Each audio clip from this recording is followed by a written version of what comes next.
Le message du frère Swaggart tiré du second chapitre de l'évangile de Marc, verset 10, le jour où ils ont arraché le toit.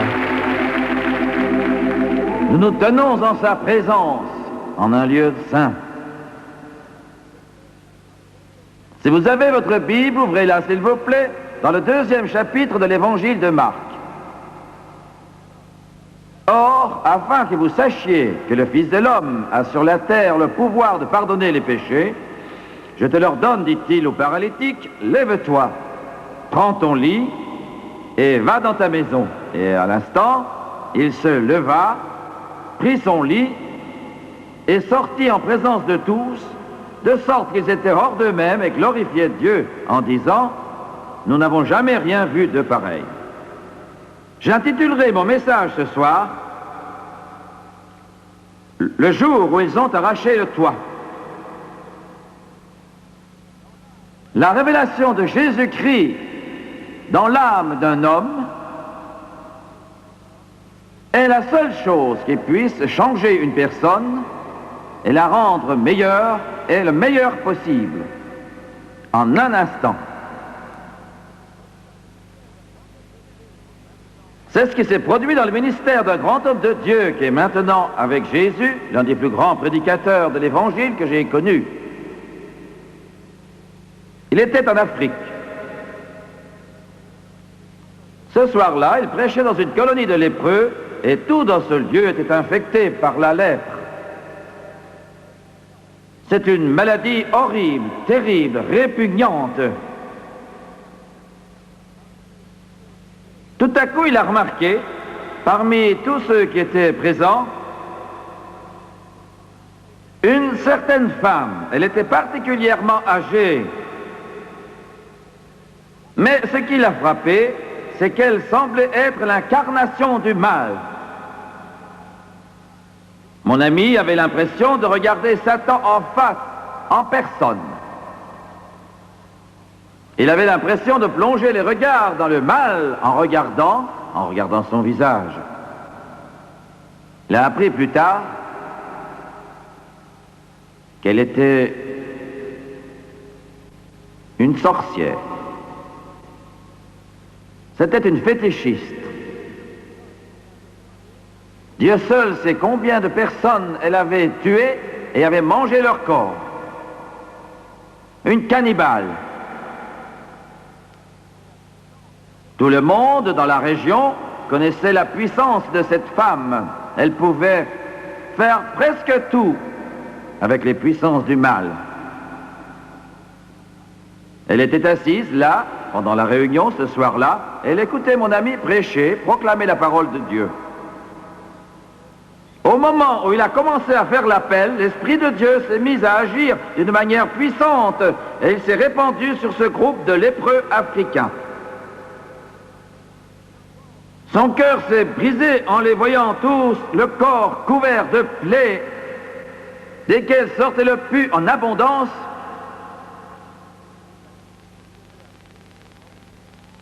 Et tout à coup, l'Esprit de Dieu a touché cette sorcière. Je vais vous dire une chose ce soir. L'évangile de Jésus-Christ n'est pas fait pour les femmelettes.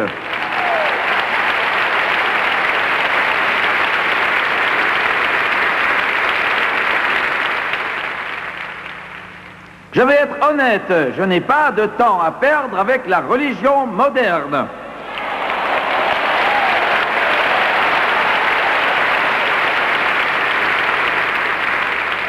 Je veux dire une religion qui est belle, élégante, gentille et attrayante. L'évangile de Jésus-Christ descend dans la fosse aux lions, il va dans les hôpitaux, vient voir les malades, rend visite au cancer et à toutes les vies qui sont atteintes par le péché. Alléluia! Il rend visite aux ivrognes, il rend visite aux alcooliques, il rend visite aux drogués.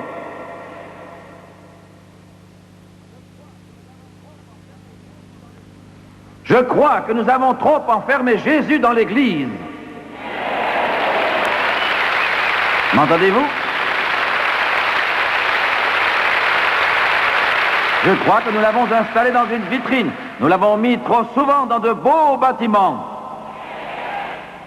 Allez dans les endroits où sont les gens qui souffrent, c'est là qu'est Jésus. Allez là où est le péché, car là où le péché abonde, la grâce de Dieu surabonde, toujours plus. Alléluia. Allez là où sont les ivrognes et parlez de Jésus, celui qui est capable de briser l'esclavage, les chaînes et les fers de l'alcoolisme. Il n'est aucune puissance qui ne puisse changer ou briser. Certains d'entre vous, ici ce soir, vous êtes venus à cette réunion, à cette croisade, et vous ne savez plus que faire. Votre vie est un échec, vous êtes liés par le péché, alors vous avez choisi le bon endroit. Alléluia. Vous avez choisi le bon endroit. Il libère les captifs. Il a dit, l'Esprit du Seigneur est sur moi. Il a dit, l'Esprit du Seigneur est sur moi, car il m'a oint pour ouvrir les yeux des aveugles, pour libérer les captifs, pour renvoyer libres ceux qui sont encore en prison, pour guérir ceux qui ont le cœur brisé, pour rendre la liberté à ceux qui sont meurtris, pour proclamer l'année de grâce du Seigneur. Gloire à Dieu. Jésus-Christ est l'espoir de la Jamaïque. Je veux le répéter, l'espoir de la Jamaïque, ce n'est pas les États-Unis d'Amérique, ce n'est pas l'athéisme, ce n'est pas l'humanisme, ce n'est pas un homme, mais c'est Jésus-Christ et sa puissance pour sauver.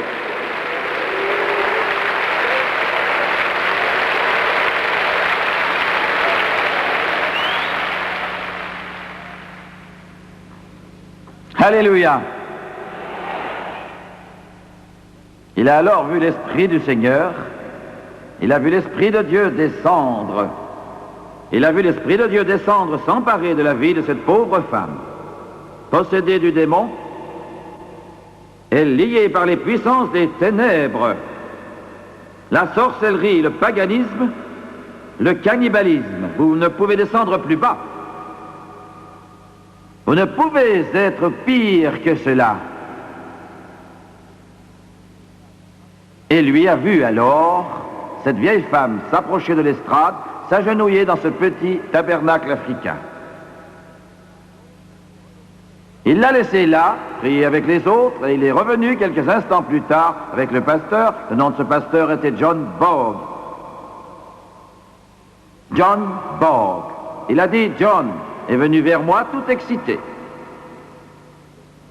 Il m'a dit, frère Trotter, venez vite, il faut que vous voyiez et entendiez cela. Il a pris par la main, il a emmené vers cette vieille fétichiste qui priait. Il lui a dit, vous savez qui elle est? C'était une cannibale. Elle a mangé de la chair humaine. Je la connais, c'est une sorcière. C'est la créature la plus vile. Il a dit oui. Alors, écoutez-la maintenant. Elle était en train de prier en anglais. Je t'aime, Jésus, disait-elle, car tu m'as purifié, tu m'as lavé dans ton sang précieux. Et il a dit, oh, mais c'est merveilleux. Et l'autre, mais pasteur, vous ne comprenez pas. Alors, ce pasteur africain a dit au frère Trotter, vous ne comprenez pas. Il a dit, que voulez-vous dire, je ne comprends pas. Il a dit, elle ne sait pas parler anglais.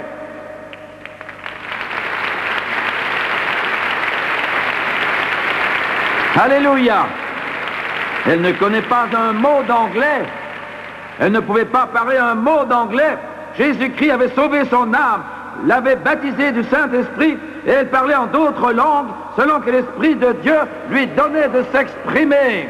Il a dit qu'il a regardé ce soir-là, agenouillé dans cette petite cabane, à une température d'environ 40 degrés. Il faisait terriblement chaud dans ce bâtiment ce jour-là. Et alors le visage de la femme lui est apparu totalement changé par la gloire du Dieu Tout-Puissant. Je suis ici pour vous dire ce soir que Jésus-Christ peut vous changer en un instant, un court instant, peu importe qui vous êtes. Je sens que Dieu me pousse à vous dire ceci. Certains d'entre vous qui nous regardez à la télévision, assis dans votre chambre d'hôtel, ne savez plus où aller. Votre vie est comme dans une impasse. Vous ne savez plus que faire. Alors, laissez-moi vous dire que le Christ qui est descendu dans cette petite léproserie au Libéria, en Afrique occidentale, et a touché cette pauvre sorcière et l'a changée par sa puissance, peut briser l'esclavage et les liens de la cocaïne, et les liens de l'héroïne, ou les liens de la marijuana, ou les liens de la haine et de la convoitise, il peut vous libérer dans le nom de Jésus. Je vais vous emmener ce soir à près de 10 000 kilomètres d'ici, dans le pays d'Israël, dans la ville de Capernaum. Aujourd'hui, à Capernaum, il n'y a plus rien, à l'exception de quelques pierres, quelques ruines. La ville se trouvait au nord-ouest de la mer de Galilée. C'est l'un des lieux les plus beaux sur toute la surface de la terre. Je m'y suis rendu plusieurs fois. Mais je vais vous faire remonter dans le temps et vous faire voir cette ville très active au bord de la mer, car c'est là que Jésus avait établi son quartier général après avoir quitté Nazareth. Et ce quartier général, c'était la maison de Simon-Pierre. Il y a 3 choses que j'aimerais que vous voyiez dans ce message court et simple ce soir. D'abord, je veux que vous voyiez la puissance de la maladie. Ensuite, je veux que vous voyiez la puissance de la foi. Et enfin, que vous voyiez la puissance de Christ. Gloire! Alléluia! La Bible dit que lorsque les gens apprirent que Jésus était de retour, oh, j'aime cela, dans toute la ville, on a entendu dire, il est là, il est de retour, il est chez Pierre. Ils sont descendus dans les rues, ils sont venus de toutes les rues, dans toutes les avenues et tous les boulevards. Ils ont laissé leurs filets, les ont repliés. Ils ont vraiment pris la peine de faire tout cela. Et ils sont tous accourus vers la maison de Pierre à Capernaum parce que Jésus était là. Jésus était là. Ils ont quitté les magasins, ils ont quitté tous les restaurants et tous les cafés. Ils ont quitté l'endroit où ils se trouvaient pour apporter les malades parce que Jésus était là.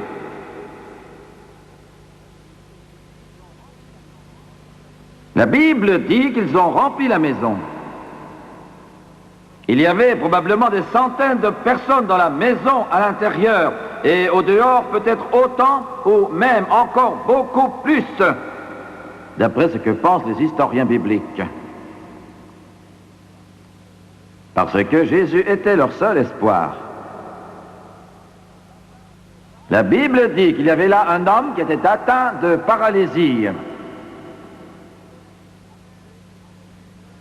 Il ne pouvait marcher, il ne pouvait se déplacer, il ne pouvait rien faire. Étant donné son état, on peut penser qu'il n'en avait plus pour longtemps à vivre. Et je vais vous dire ceci, le péché c'est comme la paralysie. Vous m'entendez bien? La maladie qu'il avait était incurable. Le péché est une maladie puissante. Le péché est le grand problème du monde. Le péché est le grand problème de l'humanité. Le problème de la Jamaïque, c'est le péché. Le problème des États-Unis, c'est le péché. Le péché. C'est exactement comme cette maladie qui empêchait cet homme de marcher. Le péché vous paralyse au point que vous ne pouvez plus marcher comme vous devriez, spirituellement parlant. C'était une maladie qui était très puissante. Je veux maintenant parler de la puissance de la foi. Cet homme se trouvait dans une situation terrible, mais la première pensée qu'il a eue, c'est « il faut que j'aille voir Jésus ». Il faut que j'aille vers Jésus. Vous dites « je vais faire partie de l'Église », mais ça ne changera rien. Vous dites, je vais demander le baptême d'eau. Ne gaspillez pas l'eau.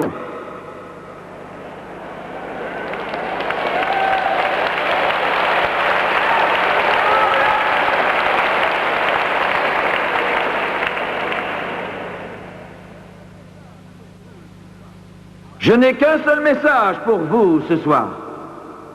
Il convient aux catholiques, il convient aux épiscopaliens, il convient aux anglicans, il convient aux pentecôtistes, il convient aux baptistes, aux méthodistes et à tous les autres. Il convient aux saints et aux pécheurs. Ce message c'est Jésus-Christ, Jésus, Jésus crucifié. Paul a dit, je ne cherche parmi vous rien d'autre que Jésus, et Jésus crucifié. Amenez-le à Jésus, amenez-le à Jésus, amenez-le à Jésus. Gloire à Dieu. Alléluia. Je suis si heureux de ce que mes parents ont entendu parler de Jésus. C'était dans une petite ville, dans une petite église. Dans cette église, il n'y avait rien d'attrayant. Voyez-vous, dans le monde entier, et la plupart des habitants de cette planète ont trop d'orgueil. Vous appartenez à une grande église. Votre pasteur ou votre prêtre est très instruit. Oh, vous admirez les merveilleux vitraux de l'église. Oh, le clocher est si haut. Cette église est si belle, quelle splendeur. Et vous en êtes si fiers. Et Jésus-Christ vous offense. Il vous offense. Parce que votre petite religion vous flatte, elle. Savez-vous ce à quoi ressemble l'Église aujourd'hui? Alors écoutez-moi, l'Église est devenue un énorme centre d'orientation. Nous prenons l'alcoolique et l'orientons vers les associations qui aident les alcooliques. Vous m'entendez? Dans l'Église, nous orientons ceux qui ont des problèmes psychologiques vers le psychologue. Dans l'Église, nous orientons les drogués vers les centres de thérapie. Dans l'Église, aujourd'hui, nous orientons les malades mentaux vers l'asile. Dans l'Église, nous orientons les possédés vers les services de psychiatrie. Nous sommes devenus un centre d'orientation chrétien. Est-ce que vous me comprenez? Mais il ne nous a pas dit d'orienter les gens vers d'autres personnes. Gloire à Dieu, alléluia. Il a dit, en mon nom, ils chasseront les démons. En mon nom, ils imposeront les mains aux malades et les malades guériront. En mon nom, ils ressusciteront les morts. En mon nom, ils libéreront les captifs. Jésus, Jésus, Jésus, Jésus. Jamaïque, écoute-moi bien. Vous écoutez ce soir un véritable fou de Jésus. C'est Jésus dès le matin, Jésus à midi, Jésus quand le soleil se couche, c'est Jésus quand je me couche, c'est Jésus quand je rêve, c'est Jésus quand je déjeune, c'est Jésus quand je joue du piano, c'est Jésus quand je chante, c'est Jésus quand je m'endors, c'est Jésus 24 heures par jour. Amenez-le à Jésus. Amenez-le à Jésus. Et je vais vous dire quelque chose maintenant, et pardonnez-moi si cela ne vous plaît pas, mais si votre Église ne possède pas ce Jésus, peu m'importe son importance, peu m'importe toute sa splendeur, peu m'importe toute sa religiosité, car si votre Église ne possède pas Jésus, sortez-en et trouvez-en une meilleure qui possède bien Jésus-Christ, celui qui libère les captifs.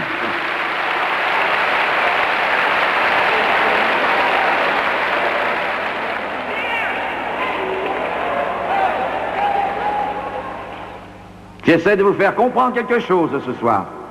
Une église n'est une église que si Jésus s'y trouve.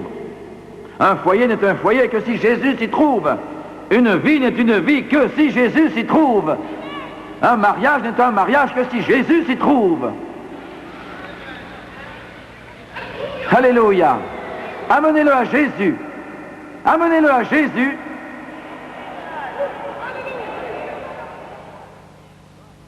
Alléluia. Gloire à Dieu. Gloire. Très bien. Il ne peut marcher. Le pécheur ne peut marcher. Il ne peut pas voir. Il ne peut pas penser. Aveugle, muet, sourd, voilà le pécheur. Cette pauvre victime paralysée ne pouvait pas marcher. Il ne pouvait se déplacer ni marcher. Il fallait toujours le porter. Le péché vous met à plat. M'entendez-vous? Alors ils l'ont mis sur un matelas et à 4 ils l'ont porté. Je remercie Dieu pour ces 4 hommes. Il y a toutes sortes d'hommes dans l'église aujourd'hui, mais nous avons surtout besoin de quelques personnes qui peuvent porter le matelas jusqu'à Jésus. Alléluia. Gloire. Quelqu'un a dit, ah, si j'avais dans mon église un chanteur de la classe de John Stantz.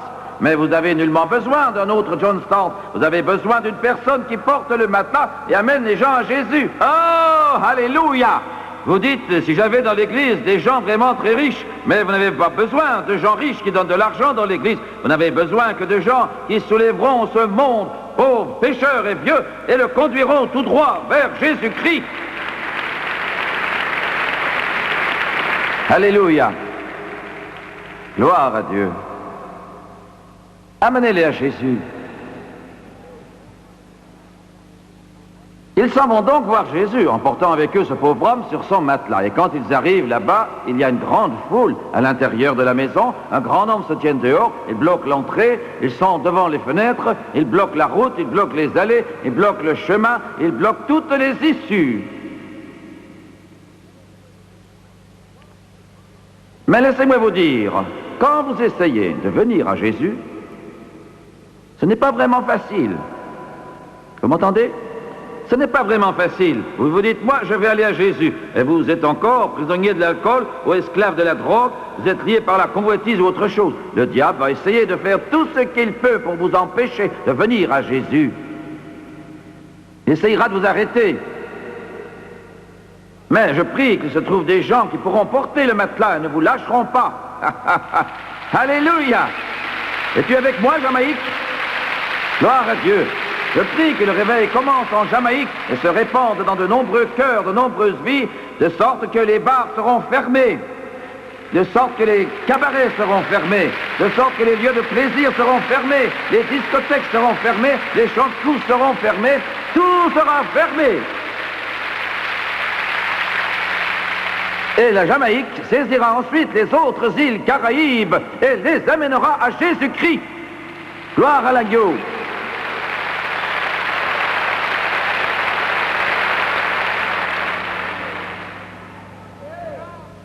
Le chemin est bloqué. Mais voici ce que je vais vous dire ce soir. La foi ne s'arrête pas.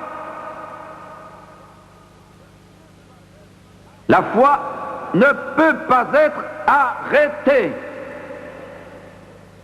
Certains d'entre vous dans cette foule ont décidé de venir à Jésus ce soir, mais vous êtes tombés en chemin. Vous avez été arrêtés. Vous dites, je n'y arriverai pas, je ne peux pas arrêter de boire, je ne peux pas arrêter de fumer, je ne peux pas arrêter de jurer, je ne peux m'empêcher de faire ceci ou cela. Vous le pouvez si vous venez vraiment à Jésus. Allez à lui. La foi ne peut s'arrêter. Et si elle doit le faire, elle arrachera le toit. Alléluia. Si vous dites, mais cela c'est déplaisant, vous dites, les gens ne seront pas contents. La maison appartenait à Simon-Pierre.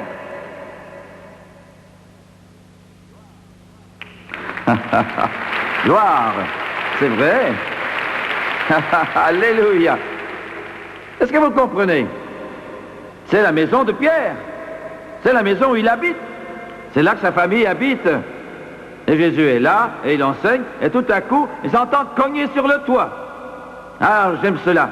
Gloire. L'Église a besoin d'être démolie de temps en temps. L'Église manque d'air. L'Église est trop traditionnelle. L'Église est trop froide. Que Dieu nous aide et nous envoie quelqu'un qui arrachera le toit. Qu'il nous envoie quelqu'un qui arrachera le toit. Qu'il nous envoie quelqu'un qui arrachera le toit.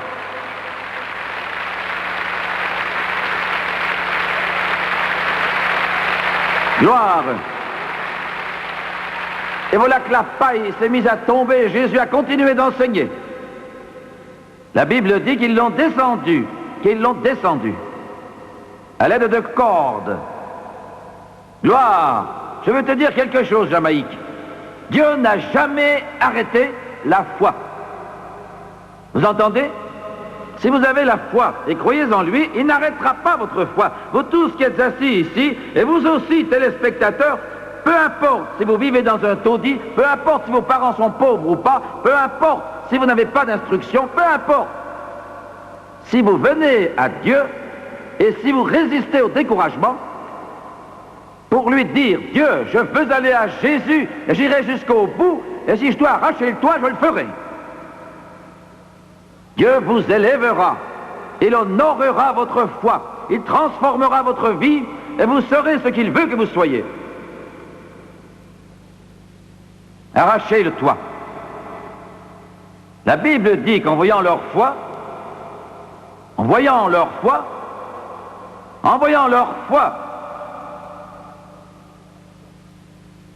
et la foi c'est toujours l'action.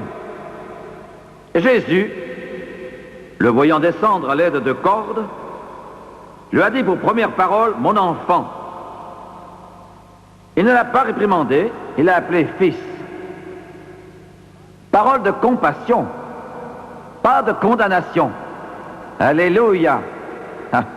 Il n'a pas dit, pourquoi arracher le toit chez Pierre? Il n'a pas dit cela. Mais mon enfant, gloire, il l'aimait, il a eu compassion de lui, il ne l'a pas condamné. Mais il a dit, tes péchés sont pardonnés. Oui. Quelle étrange phrase! Il venait pour être guéri, mais Jésus a dit, tes péchés te sont pardonnés, montrant que sa maladie était causée par son péché. Je vais vous dire une chose qui sera la chose la plus importante que vous ayez jamais entendue de votre vie. Alléluia! Quelqu'un a dit, voilà une déclaration puissante. Oui, c'est vrai. Avez-vous remarqué ce pauvre homme couché sur son matelas? Jésus ne lui a pas dit, maintenant que tu as fait une visite, reviens voir la semaine prochaine.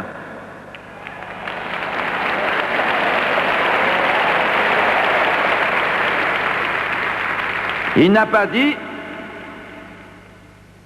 maintenant va et fais quelques bonnes œuvres, puis reviens nous voir. Non, il l'a lavé, il l'a purifié, d'une manière anticipée par son sang précieux, il l'a purifié, l'a libéré. Et cela s'appelle la justification. C'est-à-dire que l'homme est instantanément libéré devant Dieu. Et chacun de vous qui êtes ici, peu m'importe qui vous êtes, peu m'importe l'ampleur de votre péché, peu m'importe la gravité de vos fautes, car si vous venez à Jésus-Christ, aussitôt, il vous purifiera, vous libérera, pardonnera vos péchés, et vous serez blanc comme la neige, et vous pourrez sortir de cet endroit complètement justifié et délivré de toute condamnation. Votre nom sera écrit dans le livre de vie, sauvé par le sang de Jésus.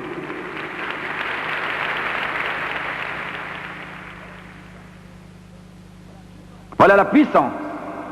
Voilà la puissance de Dieu. Il a le pouvoir de libérer les hommes. Le Fils de l'homme a le pouvoir. Voilà ce qu'il a dit à cette bande de pharisiens qui étaient là.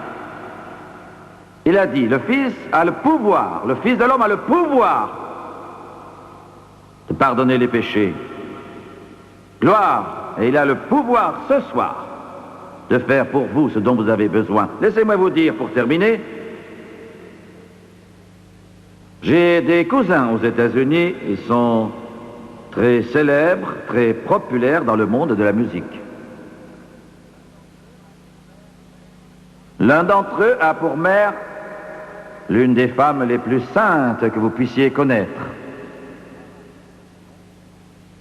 Son mari, mon oncle, le père de mon cousin par conséquent, mon oncle était l'un des hommes les plus impies qui puissent exister. Il possédait des cabarets, des nightclubs.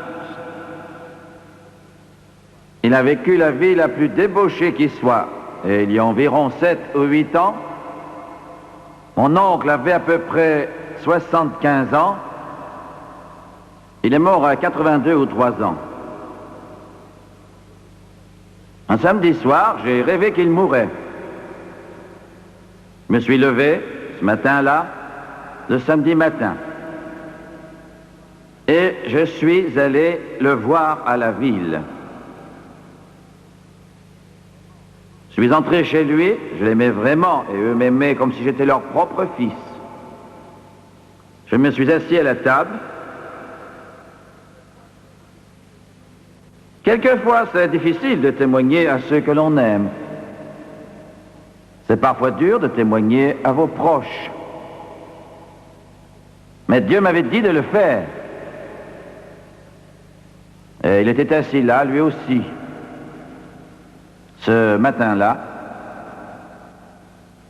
et le silence régnait. Alors j'ai dit, oncle Arthur, je suis venu dans un but particulier, je veux te parler de ton âme et de Jésus-Christ. Je ne savais pas ce qu'il répondrait. Pas du tout. J'ai dit, cette nuit, je t'ai vu en rêve. J'ai dit, j'ai rêvé que tu mourrais. Il a dit, eh bien, c'est pas très gai. J'ai dit, mais il y a un bon côté à cela, car j'ai rêvé que tu étais sauvé. Et il a retiré ses lunettes. Il m'a bien regardé et m'a dit, Jimmy, j'ai réfléchi à cela depuis un certain temps. Et je suis prêt. Je suis prêt. Et là même, ce matin-là, il y a environ 8 ans, j'ai mis mon bras autour de son cou, j'ai prié avec lui, et j'ai entendu ce vieil homme crier à Dieu. Le sang de Jésus l'a purifié. Quelques mois plus tard, il a été baptisé du Saint-Esprit. Il a vécu encore près de 8 ans, comme j'ai dit.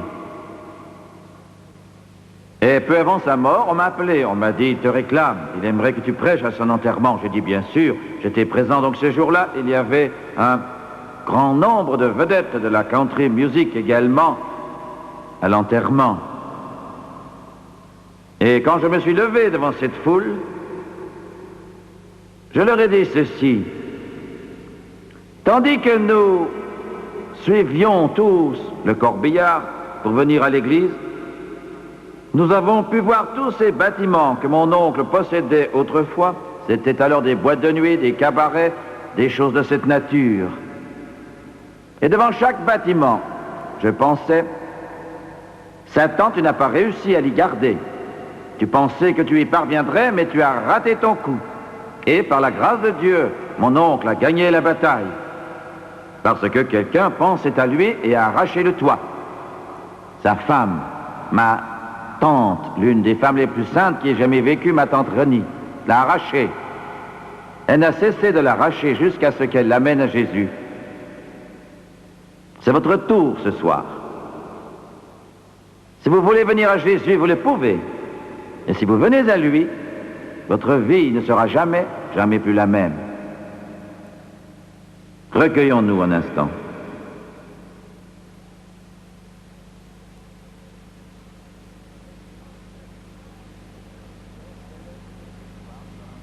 Père Céleste, ce soir, nous avons porté ton message en des termes simples. Je demande que ta présence et ton esprit agissent maintenant dans ta grâce et avec puissance en ce lieu.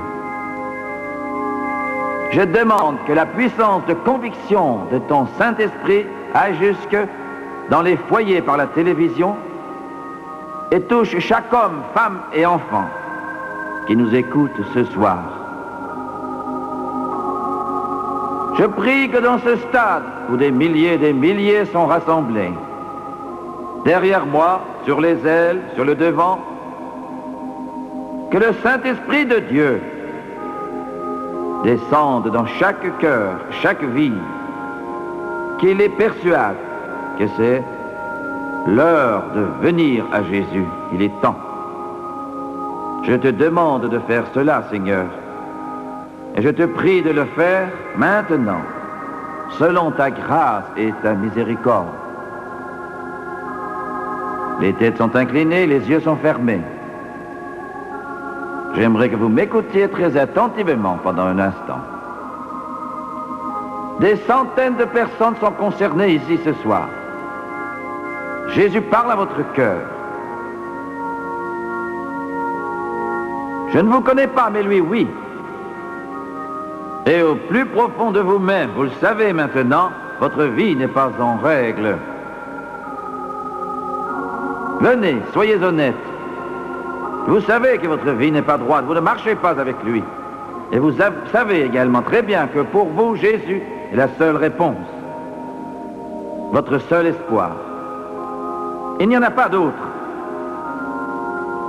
Combien d'entre vous vont maintenant lever la main pour Dieu, pas pour Jimmy Swaggart, mais pour Dieu? Et vous allez dire, même si je ne peux pas vous entendre, Dieu lui le peut, frère Swaggart, je ne suis pas en règle. Ma vie n'est pas droite, priez pour moi. Voulez-vous prier pour moi? Dieu parle maintenant à votre cœur. J'aimerais maintenant vous demander à tous de vous lever, que chacun se lève. Tout le monde, s'il vous plaît.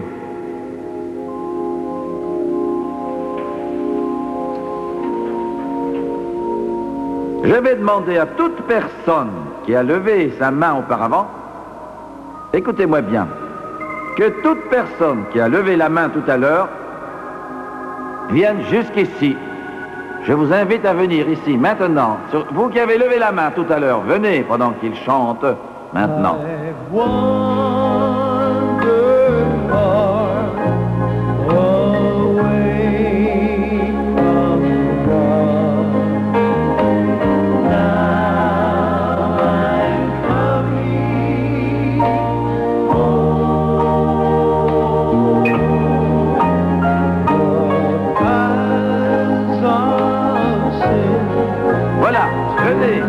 Allez-y, venez.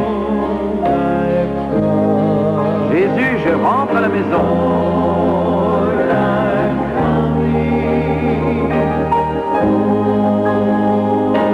Chantez-les encore, s'il vous plaît. Encore une fois.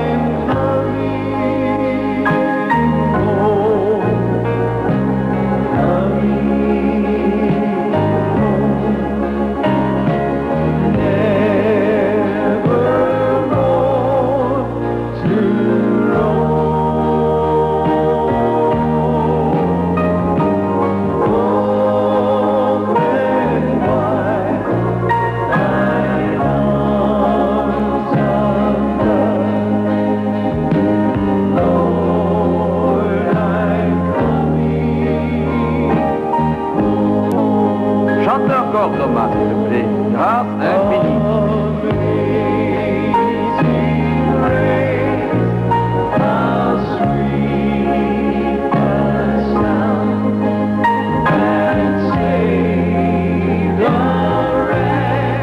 Venez, il vous aime tant.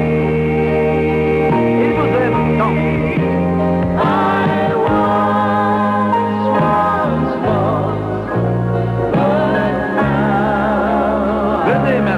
Maintenant.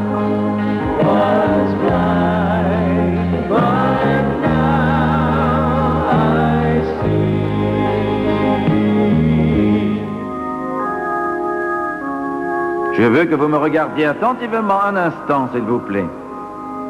Ils viennent encore et par centaines dans toutes les allées. Aux yeux de Dieu, il n'existe pas de spectacle plus agréable à regarder que celui d'une personne qui vient à Jésus. Je veux que vous regardiez le frère Swaggart, s'il vous plaît, un instant. Regardez-moi un instant, prêtez-moi toute votre attention pendant ces quelques moments. D'autres viennent. Je suis sûr que Dieu, par son esprit, parle au cœur de chacun d'entre eux dans toutes ces allées, tandis qu'ils viennent. Maintenant, écoutez-moi. La première chose que je veux que vous sachiez, la voici. Vous êtes venu à Jésus ce soir. C'est à lui que vous êtes venu dans votre esprit, votre âme et votre cœur. Je veux que vous le disiez et le croyiez, je suis venu à Jésus. Deuxièmement, il vous aime beaucoup. Peu importe qui vous êtes, il vous aime. Ensuite, il a quelque chose d'important pour vous et cela s'appelle la vie éternelle. Si vous le croyez, vous aurez la vie éternelle. Vous dites, Jimmy Swaggart, j'ai besoin d'aide. J'ai besoin d'aide dans ma vie. J'ai besoin d'aide dans ma famille. J'ai besoin d'aide dans mes finances. J'ai besoin d'aide physiquement. Viens m'aider. Il est le seul qui puisse vous aider. Il est le seul qui puisse vous aider vraiment. Mais alors, comment le trouver? Vous le trouvez uniquement par la foi, tout comme ce pauvre homme l'a trouvé il y a près de 2000 ans, par la foi. Vous le croyez, vous lui faites confiance. Maintenant, je vais dire la prière du pécheur. Ce n'est pas cette prière qui vous sauvera. Elle n'est même pas dans la Bible. La prière ne vous sauvera pas, c'est le Dieu de cette prière qui le peut. Je vais la dire et j'aimerais que vous la disiez après moi. Je vous demande de la dire à haute voix, et vous aussi à la télévision, à haute voix. Et je veux que vous la croyiez de tout votre cœur. Je vais le répéter. Je veux que vous le croyiez de tout votre cœur. Recueillons-nous quelques instants et fermons les yeux.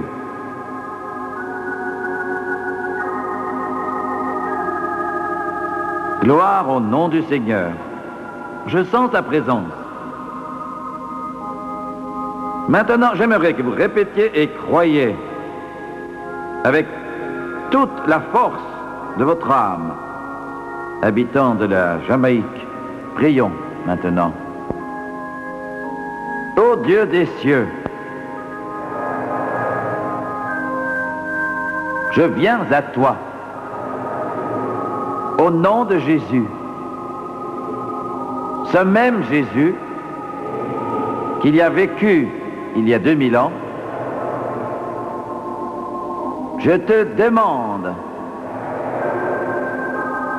de me purifier par le sang précieux de Jésus et de me laver de tous mes péchés. Je veux une vie nouvelle, un nouveau commencement. Et maintenant, je demande à Jésus-Christ d'entrer dans mon cœur, d'entrer dans ma vie.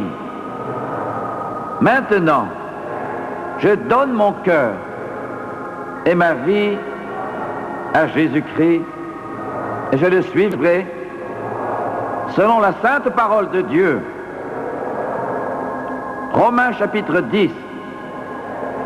De ma bouche, je confesse Jésus-Christ dans mon cœur. Je crois que Dieu l'a ressuscité d'entre les morts et qu'il est vivant. Et devant toute cette foule et devant le monde qui nous regarde, j'accepte le Seigneur Jésus-Christ comme mon sauveur personnel. Je veux vivre pour lui le mieux possible et le suivre jusqu'au bout, selon sa parole. Maintenant, il me dit, tes péchés te sont pardonnés. Tu es sauvé. Alléluia. Gloire au Seigneur. Gloire à l'agneau. Je prêche aujourd'hui sur l'importance.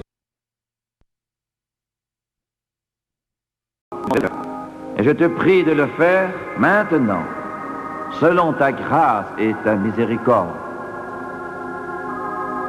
Les têtes sont inclinées, les yeux sont fermés. J'aimerais que vous m'écoutiez très attentivement pendant un instant. Des centaines de personnes sont concernées ici ce soir. Jésus parle à votre cœur. Je ne vous connais pas, mais lui, oui. Et au plus profond de vous-même, vous le savez maintenant, votre vie n'est pas en règle. Venez, soyez honnête. Vous savez que votre vie n'est pas droite, vous ne marchez pas avec lui. Et vous savez également très bien que pour vous, Jésus est la seule réponse, votre seul espoir. Il n'y en a pas d'autre. Combien d'entre vous vont maintenant lever la main pour Dieu, pas pour Jimmy Swaggart, mais pour Dieu? Et vous allez dire, même si je ne peux pas vous entendre, Dieu lui le peut, frère Swaggart, je ne suis pas en règle. Ma vie n'est pas droite, priez pour moi. Voulez-vous prier pour moi? Dieu parle maintenant à votre cœur. J'aimerais maintenant vous demander à tous de vous lever, que chacun se lève. Tout le monde, s'il vous plaît.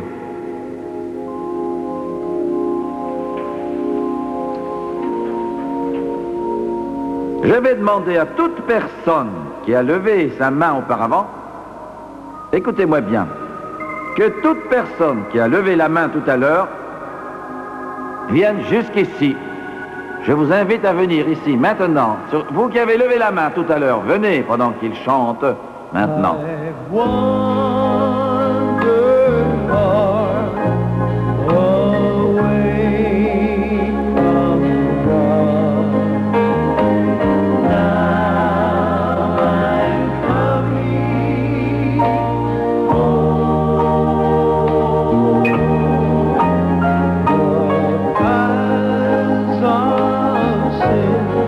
Voilà, venez, allez-y, venez.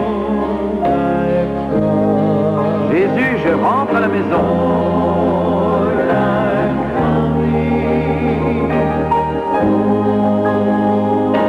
Chantez-les encore, s'il vous plaît, encore une fois.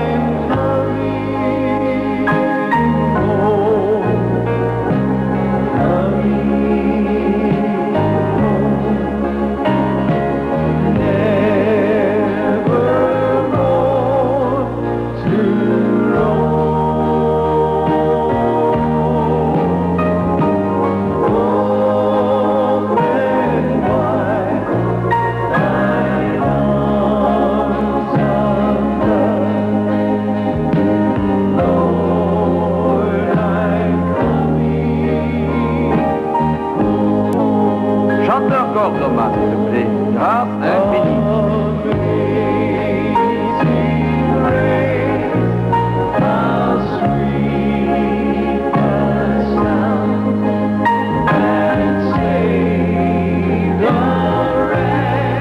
Venez, il vous aime tant.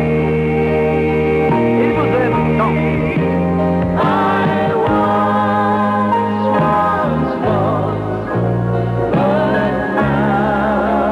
Venez maintenant, maintenant.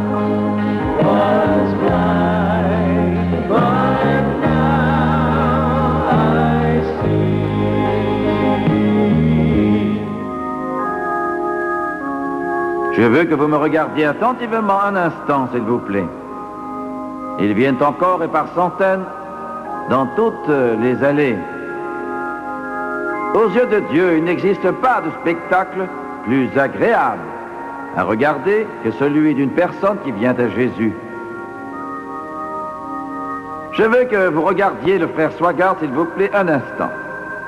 Regardez-moi un instant, prêtez-moi toute votre attention pendant ces quelques moments. D'autres viennent. Je suis sûr que Dieu, par son esprit, parle au cœur de chacun d'entre eux dans toutes ces allées, tandis qu'ils viennent. Maintenant, écoutez-moi. La première chose que je veux que vous sachiez, la voici. Vous êtes venus à Jésus ce soir. C'est à lui que vous êtes venus dans votre esprit, votre âme et votre cœur. Je veux que vous le disiez et le croyiez, je suis venu à Jésus. Deuxièmement, il vous aime beaucoup. Peu importe qui vous êtes, il vous aime. Ensuite, il a quelque chose d'important pour vous et cela s'appelle la vie éternelle. Si vous le croyez, vous aurez la vie éternelle. Vous dites, Jimmy Swaggart, j'ai besoin d'aide. J'ai besoin d'aide dans ma vie. J'ai besoin d'aide dans ma famille. J'ai besoin d'aide dans mes finances. J'ai besoin d'aide physiquement. Viens m'aider. Il est le seul qui puisse vous aider. Il est le seul qui puisse vous aider vraiment. Mais alors, comment le trouver? Vous le trouvez uniquement par la foi, tout comme ce pauvre homme l'a trouvé il y a près de 2000 ans, par la foi. Vous le croyez, vous lui faites confiance. Maintenant, je vais dire la prière du pécheur. Ce n'est pas cette prière qui vous sauvera. Elle n'est même pas dans la Bible. La prière ne vous sauvera pas, c'est le Dieu de cette prière qui le peut.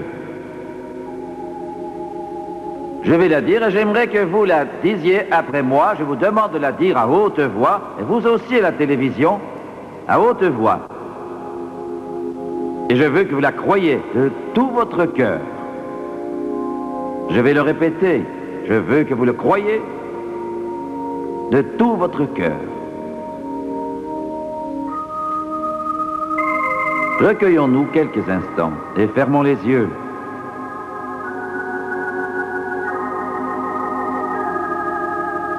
Gloire au nom du Seigneur. Je sens ta présence.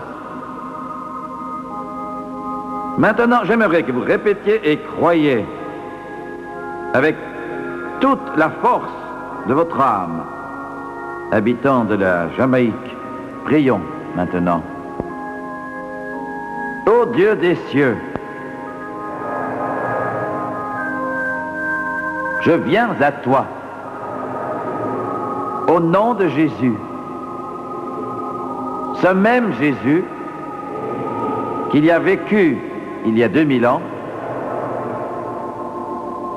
je te demande de me purifier par le sang précieux de Jésus et de me laver de tous mes péchés. Je veux une vie nouvelle, un nouveau commencement. Et maintenant, je demande à Jésus-Christ d'entrer dans mon cœur, d'entrer dans ma vie. Maintenant, je donne mon cœur et ma vie à Jésus-Christ et je le suivrai selon la sainte parole de Dieu. Romains chapitre 10. De ma bouche, je confesse Jésus-Christ dans mon cœur.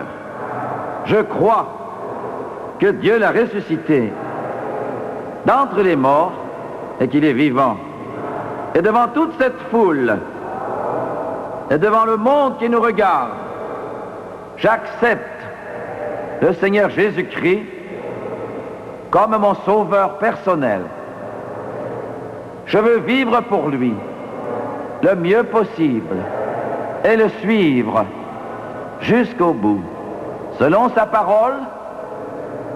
Maintenant, il me dit, tes péchés te sont pardonnés. Tu es sauvé. Alléluia. Gloire au Seigneur. Gloire à l'agneau. Prêche aujourd'hui sur l'importance